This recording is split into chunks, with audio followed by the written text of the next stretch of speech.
اللہ فرماتا ہے ما یفعل اللہ بعذابکم، وہ تمہیں عذاب دے کے کیا کرے گا؟ ذرا لہجہ دیکھیے، ذرا انداز، ما یفعل اللہ بعذابکم، وہ تمہیں عذاب دے کے کیا کرے گا؟ تم اس کی مخلوق ہو، اپنے دستے قدرت سے اس نے تمہیں بنایا ہے، تو وہ تمہیں عذاب دے کے کیا کرے گا؟ اس کی ضرورت نہیں ہے کہ تمہیں عذاب دے، نہ اس کی چاہت ہے کہ تمہیں عذاب دے، کوئی خود چھلانگے لگائے تو اس کی مرضی۔ فرمایا کہ ما یفعل اللہ بعذابکم، وہ تمہیں عذاب دے کے کیا کرے گا؟ ان شکرتم وآمنتم، اگر تم شکر ادا کرو اور ایمان لاؤ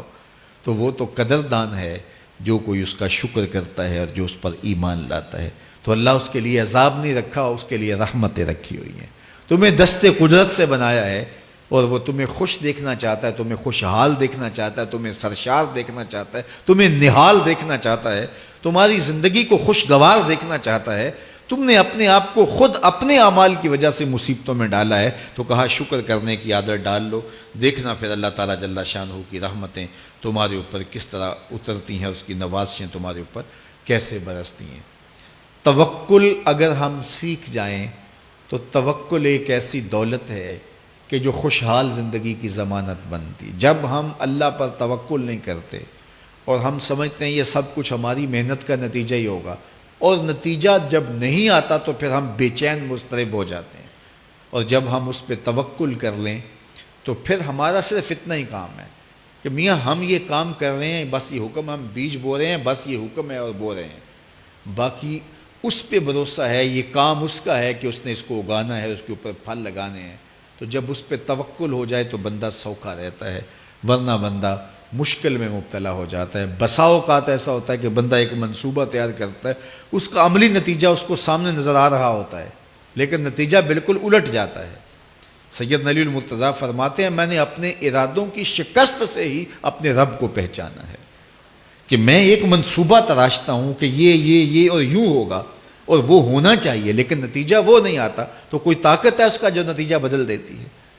تو بندہ اس طاقت پہ یقین کرتے، اس پہ توکل کر کے جو ہے وہ اس پہ بھروسہ کر لے تو زندگی سوکھی ہو جاتی ہے۔ مغرب میں جو اللہ پر یقین نہیں رکھتے وہ خودکشی کر لیتے ہیں کہ یہ کیوں ہو گیا، ایسا نہیں ہونا چاہیے تھا، لیکن ہم خودکشی اس لیے نہیں کرتے، ہم کہتے ہیں میرا رب جس طرح چاہے اس طرح ہی ہوتا ہے، جو اس نے طے کیا ہوا ہے وہ کر کے رہتا ہے۔ اس لیے تم اس پہ توکل کر لو اور اس پہ بھروسہ کرو۔ حضور علیہ الصلوۃ والسلام نے فرمایا لو انکم توکلون علی اللہ حق توکلہ، اللہ پر توکل کرنے کا جو حق ہے اگر تم وہ ادا کر دے تو فرمایا اللہ تمہیں ایسے رزق عطا کرے جیسے پرندوں کو عطا کرتا ہے۔ ہمارا تو کاروبار ہے، یہ فیکٹری ہے، یہ دکان ہے، یہ ہماری نوکری ہے، ہم نے یہاں سے کمائی کرنی ہے۔ پرندوں کا کوئی کاروبار نہیں ہوتا، کوئی نوکری نہیں ہوتی، کوئی ٹھیا، کوئی اڈا نہیں ہوتا جہاں جا کے انہوں نے رزق کے لیے کوئی آغاز کرنا ہوتا ہے، بلکہ حضور نے فرمایا تغدو خماسا وتروح بطانا، جب وہ صبح گھر سے نکلتے ہیں تو خالی پیٹ نکلتے ہیں اور انہیں کوئی اپنی منزل کا تعین نہیں ہوتا، جدھر خیال آیا اڑ گئے ادھر، لیکن کبھی ایسا نہیں ہوا کہ شام کو خالی پیٹ واپس آئے ہوں، کہا وہ پیٹ بھر کے آتے ہیں۔ باہو بولے بن توکل پنچھی اڑ دے، خرچ نہ پلے زیرا ہو، جب گھر سے اڑتے ہیں تو ان کے پلے نہ کوئی خرچ ہوتا ہے، نہ راس المال ہوتا ہے، نہ کوئی اوزار ہوتے ہیں، نہ کوئی ہتھیار ہوتے ہیں، کچھ بھی نہیں ہوتا، یوں ہی گھر سے نکلتے ہیں، کبھی بھی خالی پیٹ نہیں آئے۔ فرمایا اگر اللہ پہ پرندے توکل کر لیں تو اللہ اسے بھی عطا کرتا ہے، تم توکل کرو گے تو تمہیں عطا نہیں کرے گا، تو تمہاری زندگی سوکھی ہوگی۔ گھر سے نکلو کام کے لیے، فیکٹری کے لیے، مزدوری کے لیے، لیکن ٹینشن نہیں لینی کہ کیسے ملے گا، کیسے ہوگا، درود پڑھتے جاؤ اور مصطفیٰ کریم پہ سلام پڑھتے جاؤ، وہ تمہارے لیے رزق کے دروازے کھول دے گا۔